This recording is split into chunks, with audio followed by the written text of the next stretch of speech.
Hi, I'm Tyler with Social Made Local, and today we're gonna go explore Skullback Studios. Monique and Shane are gonna show us around this beautiful and amazing property just a little outside of Saskatoon, where creative people from all around the world come to get a little more creative and explore some of what Saskatchewan has to offer.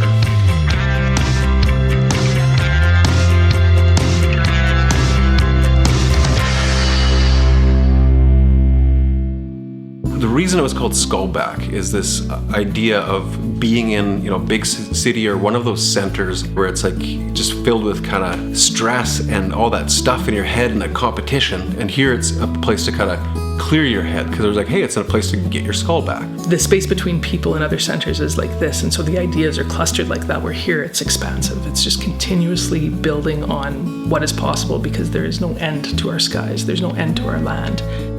The pace here is definitely a cycle. The birds come in, the flowers come in, the leaves come in, the crops come in, the ideas come in. It's all beginnings, middle, endings, beginnings, middle, and endings. So it's this cycle of growth and this cycle of rebirth and this cycle of decay. The landscape is unique to, I think, most of what you see in Saskatchewan. With the river valley, it's really open and quiet. And I'm kind of a fan of just old stuff. Like our studio is like a 100-year-old church that was going to be pretty much demolished if we didn't, bring this building that we're sitting in.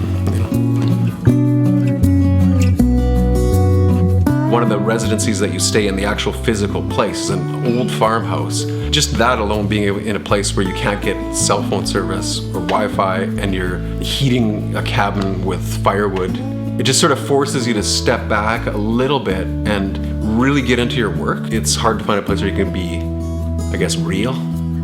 I know as a kid, it was the one thing that I was looking for, was this kind of way out.